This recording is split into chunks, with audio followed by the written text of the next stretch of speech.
Bienvenue à tous sur le Wrestling News, l'émission qui résume en une journée l'actualité de catch de la WWE, de la TNA, de la Lucha Underground et de toutes les fédérations partout le monde. Et durant cette émission, il y aura donc la carte du live event qui aura lieu à Tokyo.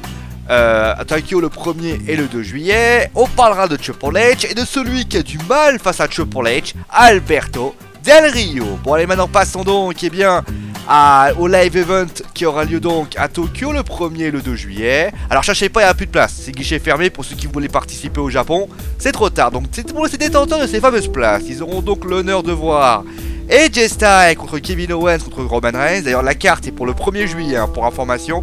Les Usos contre les Vaudevillians, contre Karl Anderson et Doug Gallows contre les New Day. Natalya contre Charlotte. Becky Lynch qui fera face à la championne féminine de NXT, Asuka. John Cena qui fera face à Chris Jericho. Bray Wyatt contre Shinsuke Nakamura. Et Titus O'Neil qui fera face à Baron Corbin. Pour le 2 juillet, les Japonais auront donc encore une fois AJ Styles contre Chris Jericho contre Roman Reigns. Les Vaudevillians contre les New Day. Becky Lynch contre Charlotte. Natalya contre Asuka. John Cena qui fera face à Kevin Owens. Encore une fois Bray Wyatt qui fera face à Shinsuke Nakamura. Les Usos qui feront face à Karl Anderson et Doug Gallows. Et enfin le remake de Payback, Dolph Ziggler qui fera face à Baron Corbin. Voilà ce qu'auront donc nos amis japonais. Reste à savoir si cela fera baver au max. La carte en tout cas, je vous le rappelle, est toujours sujet à changement en fonction des blessures, mais également de ce qui pourrait arriver. D'ailleurs vous avez pu le remarquer, les ceintures n'ont pas été désignées, ils s'annonceront donc au fil du temps. Bon allez, maintenant on continue avec une petite news, un truc kiki sur Triple H.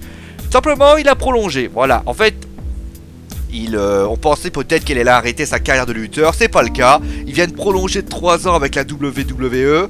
Dans ce contrat d'ailleurs, il baisse son salaire qui était très onéreux l'année dernière, 2,8 millions.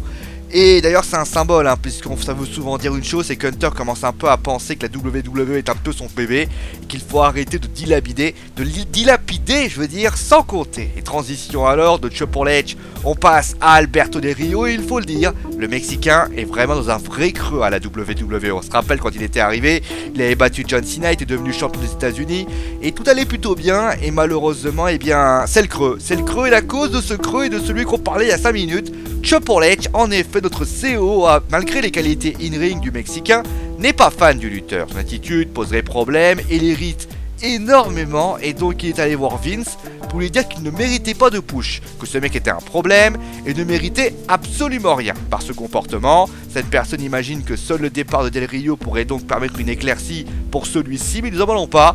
Il se murmure aussi que peut-être Vince McMahon n'a pas vraiment écouté Triple H et qu'une feud entre Roman Reigns et Del Rio serait à l'étude, donc pour le titre de la WWE, et il aurait une ring annonceuse féminine, Melissa Santos, pour rendre son personnage plus fort. Alors ring annonceur, c'est un peu ce que faisait Ricardo Rodriguez. Bon, en tout cas, on vous tient bien évidemment très vite au courant, mais on est certain que les choses vont évoluer très vite. Mais ce qui est sûr, c'est que Alberto Del Rio a un sacré problème, et on espère bien sûr que les choses s'arrangeront, surtout qu'on l'a vu embrasser Paige, ce petit vénard qu'il est. Bon, en tout cas, c'est la fin de ce Wrestling News, j'espère que l'émission vous a plu.